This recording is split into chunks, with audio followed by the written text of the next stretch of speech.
अब हम बात करेंगे एरोमेटिक हाइड्रोकार्बन की। एरोमेटिक हाइड्रोकार्बन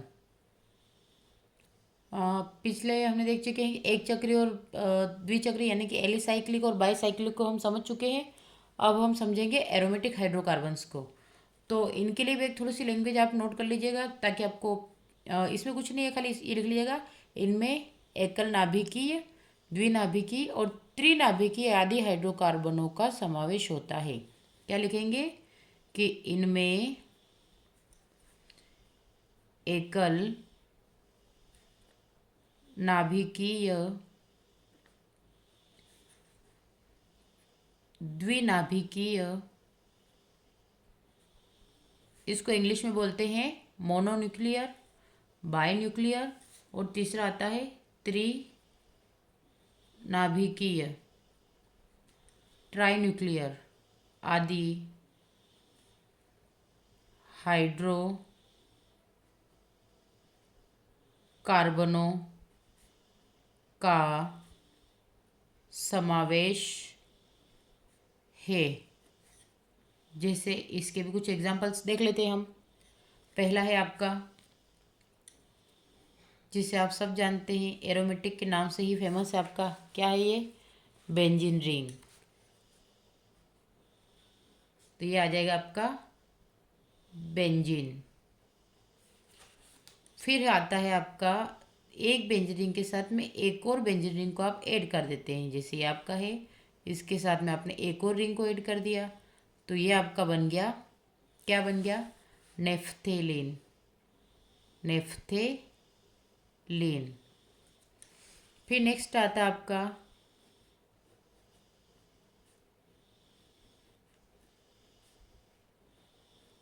ये आप तीन रिंग को एक साथ जोड़ देंगे, यहाँ से चालू होगा, फिर यहाँ पर, फिर यहीं से यहाँ तक, यहाँ से यहाँ तक और यहाँ तक।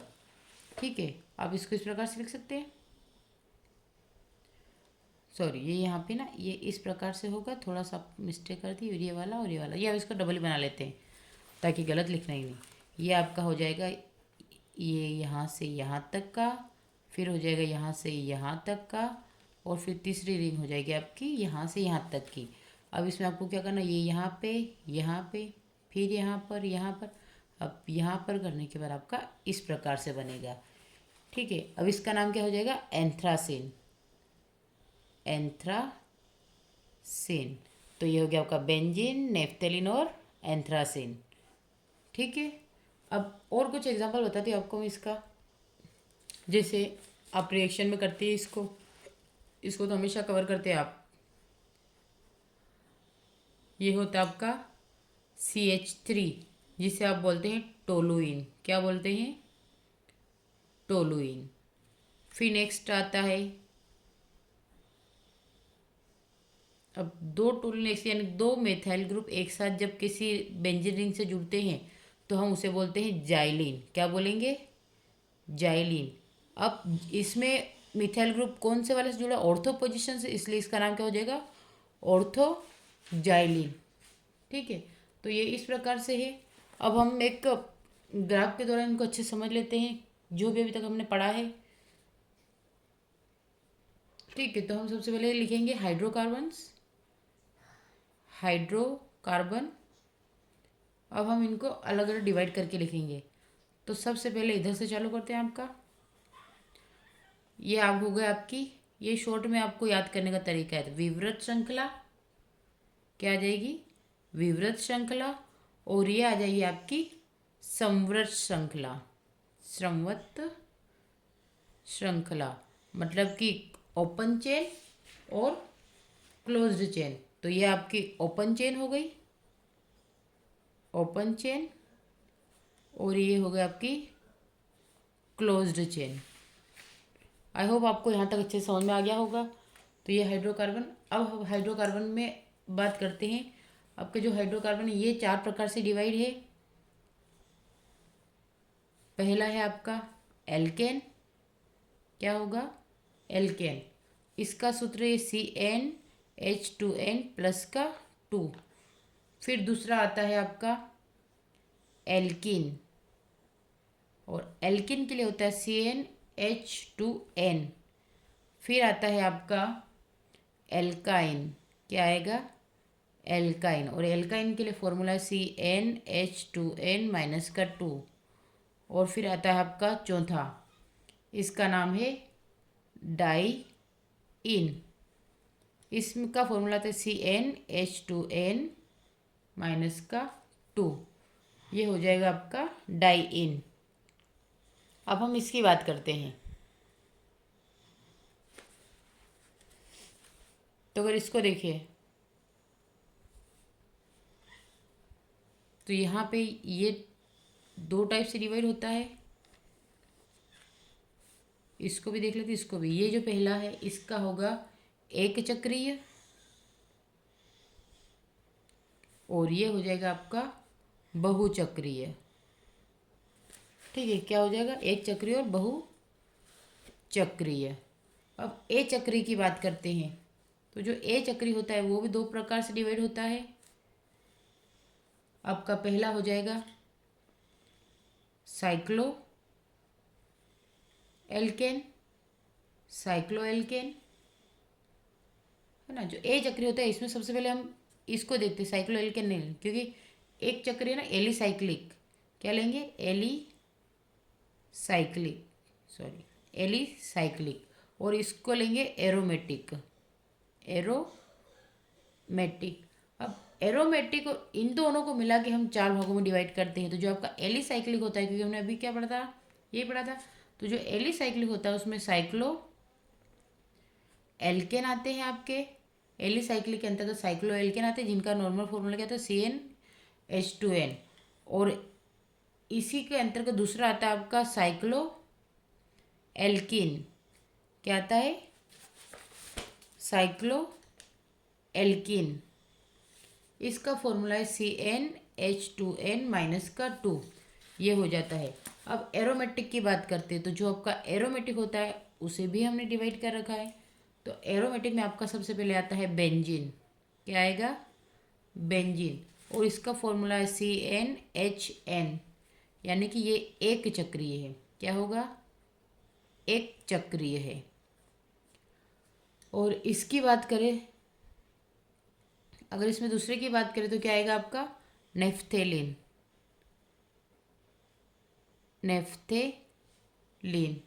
और ये क्या है? द्विचक्रीय। अभी जस्ट हमने स्ट्रक्चर देखे इनके। ठीक है, अब इसकी बात करते हैं। तो ये दो प्रकार से डिवाइड होता है। पहला होता है बाईसाइक्लिक,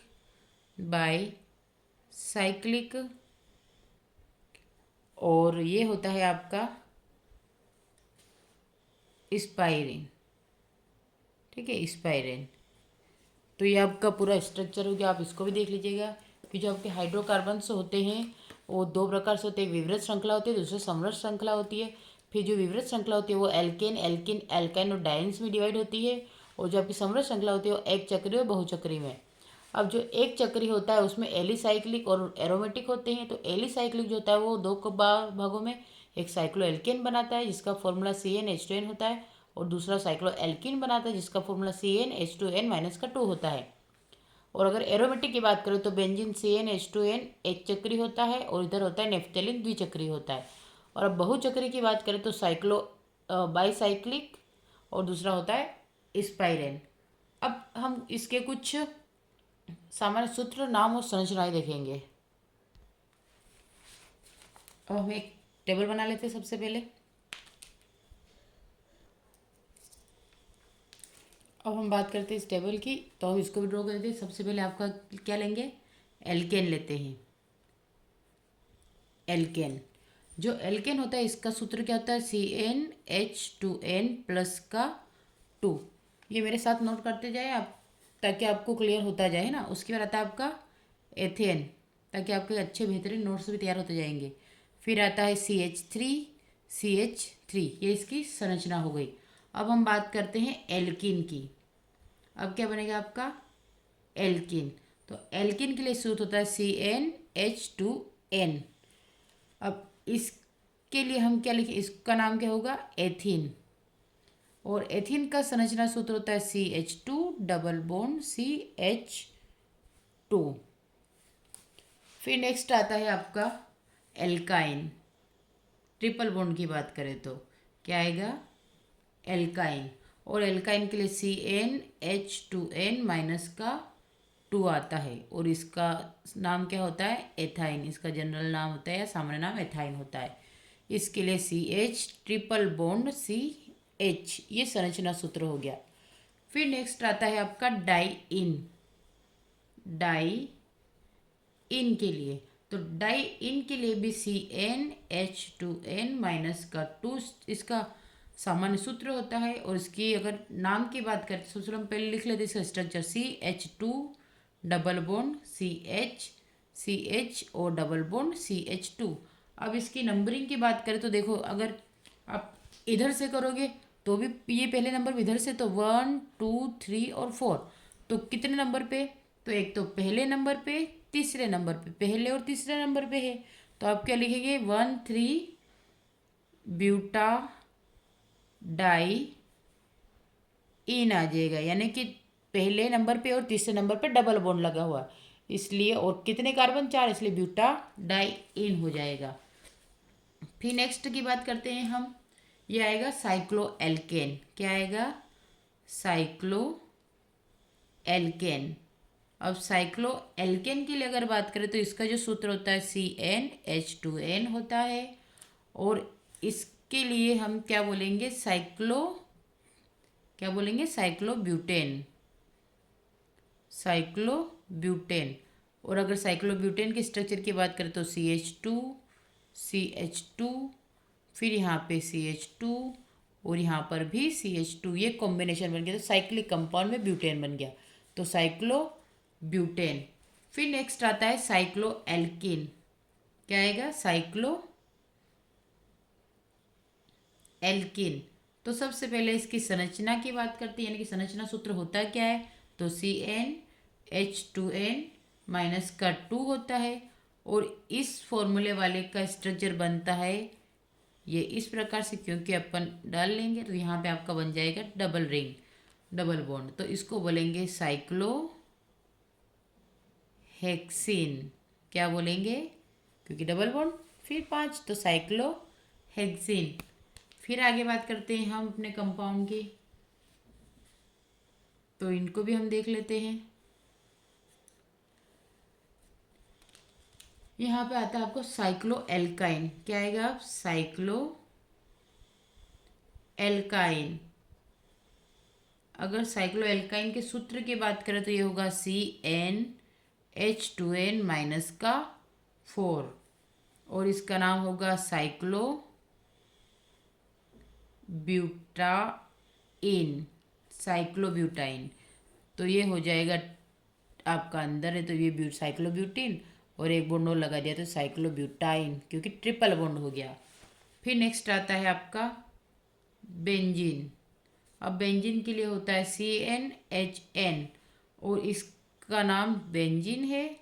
और यहाँ पे इसके स्ट्रक्चर की बात करें तो किस प्रकार से बनता है आपका, ये आपका बेंजीन का स्ट्रक्चर बन गया। अब यहाँ पर आप एन कुछ भी ले सकते हैं, जैसे 6 7 कुछ भी संख्या ले सकते हैं आप यहाँ पर। ये आपका अच्छे से आप इसको तैयार करें, ये आपके एक तरह से नोट्स बन गए हैं। अब इसके आगे हम बात करते हैं एल्केन की। अब हम यहाँ पर बात करेंगे एल्केन को बनाने की विधियों की। तो हम क्या लिखेंगे, एल्केन्स के बनाने की विधियाँ, एल्केन्स को बनाने की विधियाँ। ठीक है, तो आप methods of preparation of alkanes, method of preparation of alkanes.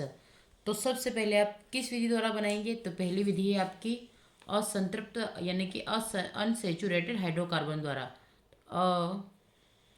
असंतृप्त hydrocarbon द्वारा, असंतृप्त हाइड्रोकार्बन द्वारा। ठीक है, क्या लिखेंगे आप, अनसेचुरेटेड हाइड्रोकार्बन से, है ना। पूरा नहीं लिखूँ, खाली इतना लिखूँ, अनसेचुरेटेड हाइड्रोकार्बन, हाइड्रोकार्बन्स के द्वारा। तो इसकी दो विधियाँ होती है, एक साबेती की, ठीक है, एक होती है आपकी साबात्य और दूसरी होती है सैंडरसन, दोनों के द्वारा बनाया जाता है। तो हम दोनों ही विधियों की बात करेंगे। पहली विधि है आपकी साबत्य विधि, इसके द्वारा देखते हैं तो इसमें आपको CH2 डबल बॉन्ड CH2 यानी कि एथीन की रिएक्शन हाइड्रोजन से करवाते हैं, ठीक है, हाइड्रोजन से करवाते हैं उत्प्रेरक की उपस्थिति में। तो आपका कितना होता है, 525 से 573 केल्विन पर। तो आपका यहाँ पे ये जब हाइड्रोजन जुड़ता है तो एक हाइड्रोजन यहाँ पे जाएगा, एक यहाँ पे, तो आपका बन जाएगा CH3 सिंगल बॉन्ड CH3, ये आपका बन गया एथेन। यानी कि ये आपका था एथीन, और एथीन ने जब हाइड्रोजन से रिएक्शन की कैटलिस्ट के साथ में 525 से 573 केल्विन पर, तो आपका एथेन बन गया। अब सेकेंड रिएक्शन है आपकी सैंडरसन, कौन सी है, सैंडरेंस, है ना, सैंडरेंस रिएक्शन। इस रिएक्शन में क्या होता है आपका, यहाँ पे जो एल्काइन होता है, एल्काइन 4 हाइड्रोजन से रिएक्ट करता है उत्प्रेरक की प्रेजेंस में, और टेम्परेचर आपको वही देना है, कौन सा, 525 से 573 केल्विन का। तो आपका CH3 क्या बनता है, एथेन बनता है। तो ये आपका सैंडरेंस रिएक्शन है। और यहाँ पे हम उत्प्रेरक यूज़ कर रहे हैं निकेल को, उत्प्रेरक के उपयोग, ठीक है, किसको कर रहे हैं, निकेल को कर रहे हैं, Ni को कर रहे हैं, निकेल, ठीक है, ये हो जाएगा। इसके बाद हम बात करते हैं हमने बोला अभी एल्केन्स को बनाने की विधि। अब हम बात करेंगे एल्किल हैलाइड द्वारा, ठीक है। अभी हमने कैसे की थी, असंतृप्त हाइड्रोकार्बन द्वारा एल्केन्स बनाना। अब हम किसके द्वारा बनाएंगे, तो हम एल्किल हैलाइड द्वारा बनाएंगे, एल्किल हैलाइड द्वारा, एल्किल हैलाइड द्वारा। तो एल्किल हैलाइड में आपको एल्किल हैलाइड की रिएक्शन +H यानी कि हाइड्रोजन, और यहाँ से -X निकल जाएगा, यानी कि +H मतलब कि हाइड्रोजन को जोड़ना है और यहाँ से X को निकालना है, और इसका नाम क्या हुआ, एल्किल हैलाइड, एल्किल हैलाइड। तो यहाँ पर आपका R था और X को हमने बाहर निकाल दिया, ठीक है, X बाहर निकल गया, तो यहाँ से क्या जुड़ा, H, तो ये क्या बन गया आपका, H जुड़ गया, तो RH बन गया, क्या बना, ये एल्केन बन गया, क्या बना, एल्केन बन गया। एक और इसकी एक रिएक्शन कर लेते हैं, जैसे ये एल्किल, जो एल्किल हैलाइड और धातुओं के साथ रिएक्शन करता है, तो एल्किल हैलाइड की सोडियम धातु से अभिक्रिया, ठीक है। तो ये भी हम देख लेते हैं कि एल्किल हैलाइड की सोडियम धातु से क्रिया। तो इस रिएक्शन का नाम है आपका वुड्ज रिएक्शन। कौन सी रिएक्शन बनेगी ये, वुड्ज अभिक्रिया, वुड्ज अभिक्रिया। अब इसमें आप रिएक्शन करवाएंगे, सबसे पहले किसकी करवाएंगे, तो आप क्या लेंगे, एल्किल हैलाइड लेंगे, एल्किल हैलाइड की रिएक्शन 2 सोडियम मेटल लेंगे और उसके साथ में XR की रिएक्शन करवाएंगे, और किसकी प्रेजेंस में, तो शुष्क ईथर की उपस्थिति में, शुष्क ईथर की उपस्थिति में आप रिएक्शन करवाएंगे। तो देखिए आपका यहाँ से क्या निकल जाएगा, ये यहाँ से ये वाला पूरा कंपाउंड आपका बाहर निकल जाएगा, तो आपका R और R बन जाएगा, +2NaX आपका बाहर निकल जाएगा। अब ये जो RR निकला है इसे बोलेंगे हम एल्केन, इसे बोलेंगे वुड्ज अभिक्रिया, ठीक है। ये जिस रिएक्शन को हमने सोल्व किया इसका नाम क्या है, वुड्ज अभिक्रिया। फिर नेक्स्ट इसी के कुछ एग्जाम्पल लेते हैं, यानी कि हम R की जगह पे CH3 का यूज़ करके लेते हैं और X की जगह पे हम Br को यूज़ करते हैं, बाकी सेम रहेगा। तो यहाँ पे हम लिखते हैं CH3 Br plus 2Na plus Br CH3।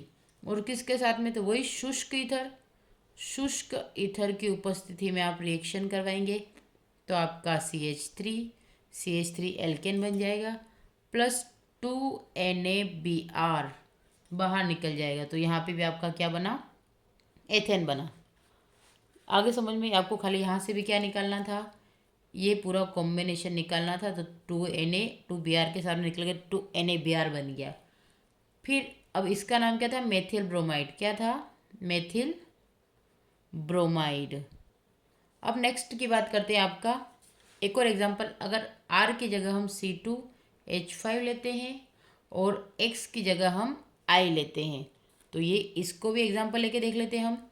तो आपने लिया C2H5 I प्लस सोडियम धातु, फिर आएगा आपका I और C2H5, और किसके साथ में? शुष्क ईथर की उपस्थिति में, क्योंकि ये हमेशा ऊर्जा विक्रिया शुष्क ईथर की उपस्थिति में ही होगी। ठीक है, और उसमें सेम ग्रुप ही लिया जाता है। ये हो गया आपका। तो आपने C2H5 प्लस यहाँ से 2NaI, तो ये बना आपका कितने कार्बन? 4। तो ये बनेगा आपका ब्यूटेन, क्योंकि C4H10 लिखते हैं हम, तो यहाँ से आपका एक कॉम्बिनेशन बन के निकल गया। तो C2H4, इसको हम इस प्रकार से लिख सकते हैं C2, तो आप हाँ इस प्रकार से, यानी C2H4, तो ये हो जाएगा C4H10, ये आपका ब्यूटेन ही है।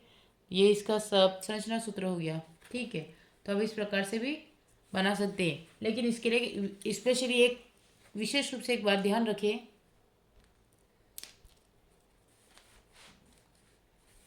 क्योंकि मतलब ये जो विधि होती है एल्किल हैलाइड के द्वारा, जो एल्किल हैलाइड द्वारा जो रिएक्शन होती है, इस विधि द्वारा मेथेन नहीं बनाई जा सकती। इस विधि द्वारा मेथेन नहीं बनाई जा सकती।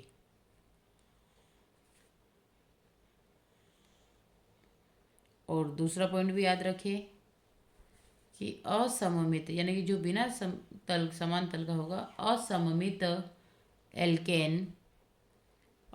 एल्केन कोरेहाउस क्रिया द्वारा सुविधापूर्वक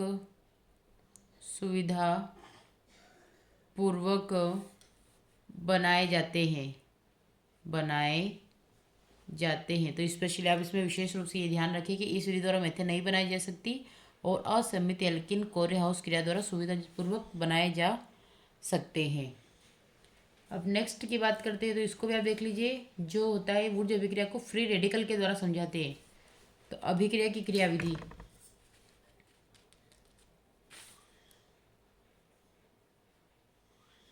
अभिक्रिया की क्रियाविधि किसके द्वारा? फ्री रेडिकल्स के द्वारा भी देख लेते हैं। तो ऊर्जा अभिक्रिया के लिए दो क्रियाविधियां हैं, हम दोनों देखेंगे। ऊर्जा अभिक्रिया, इसके लिए हम दो क्रियाविधियां हैं, तो दोनों देखेंगे।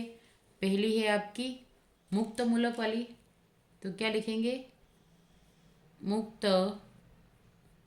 मुक्त मूलक का मध्यवर्ती के रूप में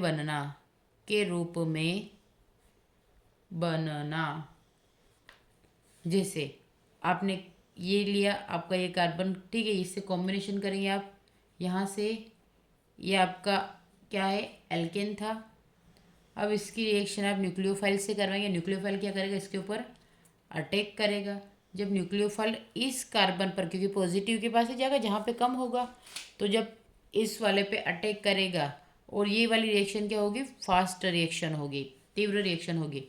तो यहाँ से आपका ये इसके साथ कॉम्बिनेशन, यहाँ पे आपका इलेक्ट्रॉन ग्रुप लगा हुआ है। अब यहाँ से जब इसने अटैक किया, तो ये यहाँ पे क्या लगेगा? NU लग जाएगा। और ये आपका, क्योंकि यहाँ पे पॉजिटिव जो कमी थी, तो यहाँ पे कमी वाले पर लगा, तो ये जुड़ गया, तो इसके बाद इसकी कमी पूरी। तो इसे बोलेंगे योगात्मक उत्पाद, क्योंकि इसका योग हुआ ना इसलिए योगात्मक उत्पाद बना। इसको इस प्रकार से भी देख सकते हैं आप कि आर और आर फ्री रेडिकल मुक्त मूलक की रिएक्शन हुई, तो ये वाला इधर और ये वाला इधर, दोनों एक एक इलेक्ट्रॉन कॉम्बिनेशन बनाया तो एक आपका बॉन्ड बन गया, तो आपका क्या बन जाएगा आर और आर, तो ये भी आपका एल्केन बन गया। ठीक है। उसी प्रकार से अगर दूसरी बात करते हैं, कार्ब कार्ब धात्विक कार्ब धात्विक यौगिक का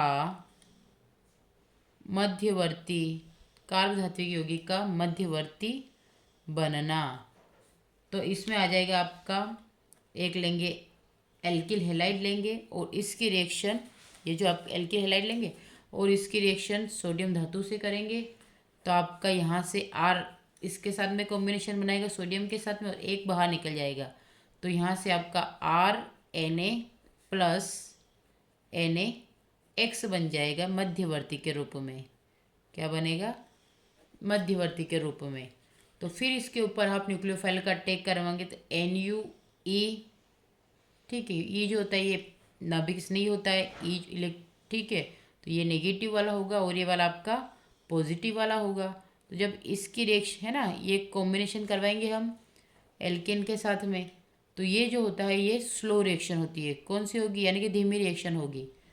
तो यहाँ से आपका ये कार्बन इसके साथ ये ई लग जाएगा। अब आपका ये जो था इसके ऊपर और ये, तो प्लस आपका जो न्यूक्लियोफाइल है वो बाहर निकल जाएगा। तो इसे क्या बोलेंगे? नाभिक स्नेही। इसे क्या बोलेंगे? न्यूक्लियोफाइल, यानी कि नाभिक स्नेही। तो यहाँ से ये बॉन्ड टूटता है तो ये वाला इधर चला जाता है और ये वाला बाहर निकल जाता है। और ये जो बना, क्योंकि क्या बना, तो कार्ब धनायन बना, क्योंकि इसके ऊपर पॉजिटिव चार्ज आ गया, तो इसको बोलेंगे कार्ब धनायन। ये बन गया आपका कार्ब धनायन। ठीक है।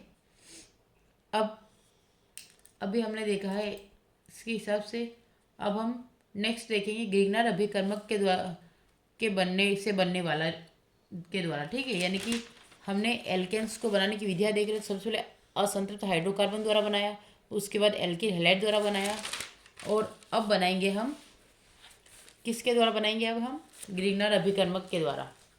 यह ग्रिग्नार अभिकर्मक बनाना, ग्रिग्नार अभिकर्मक किस प्रकार से बनाया जाता है ये भी आप देख लीजिए। ठीक है, एल्किल हैलाइड में तो आपका सेक भी आ जाएगा ग्रिग्नार्ड अभिकर्मक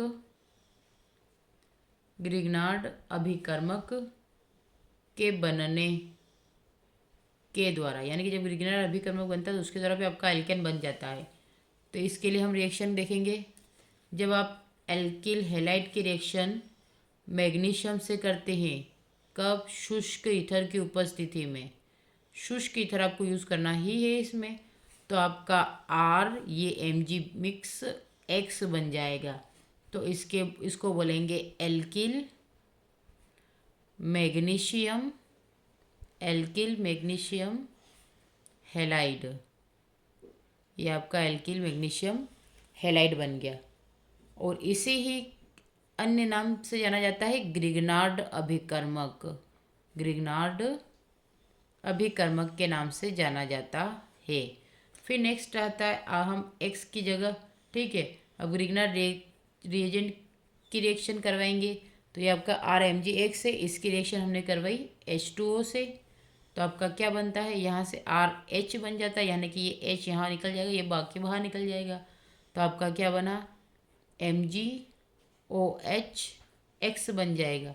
तो इसका नाम हो जाएगा एल्केन, और ये हो जाएगा आपका हाइड्रोक्सी। क्या हो जाएगा? हाइड्रोक्सी। या फिर हम इसको ऐसे भी बोल सकते हैं कि मैग्नीशियम हैलाइड। क्या नाम हो जाएगा? Magnesium halide. ये आपका मैग्नीशियम हैलाइड बन जाएगा। फिर नेक्स्ट बात करते हैं C2H5Br। ये इथाइल ब्रोमाइड की रिएक्शन जब मैग्नीशियम से करते हैं तो आपका Mg बनता है, और ये दो कॉम्बिनेशन, एक C2H5 बनता है, दूसरा Br बनता है। तो इसकी बात करें तो ये भी इथिल है, तो इसको क्या बोलेंगे? Ethyl magnesium bromide, ethyl magnesium bromide. और ये भी क्या कहलाएगा? ग्रिगनार्ड अभिकर्मक कहलाएगा, ग्रिगनार्ड अभिकर्मक कहलाएगा। फिर अगली बात करते हैं हम, ये जो आपका बनता है मैग्नीशियम, इथाइल मैग्नीशियम ब्रोमाइड, इसकी रिएक्शन जब हम वाटर से करते हैं HOS के साथ में, तो आपका C2H6 बन जाता है, यानी कि एक हाइड्रोजन यहाँ से इधर आ जाएगा, तो ये वाला यहाँ जुड़ जाएगा, तो आपका Mg, ये Br ऐसा कैसा बनेगा, और इसके नीचे आपका OH जुड़ जाएगा, तो इसे बोलेंगे हम ethane.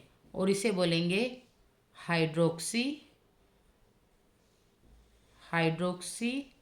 Magnesium, hydroxy magnesium bromide. क्या बोलेंगे? Hydroxy magnesium bromide. इसके अलावा और भी बहुत सारे रिएक्शंस होती है, लेकिन हम आपके अभी 11th के बेसिस से जो इम्पोर्टेंट है वही रिएक्शंस करेंगे। अब इसके आगे हम कुछ और टॉपिक देखते हैं। तो आज के लेक्चर में हम इतना ही करेंगे, तब तक आप इस पोर्शन को अच्छे से कवर कर लें। Thank you for watching.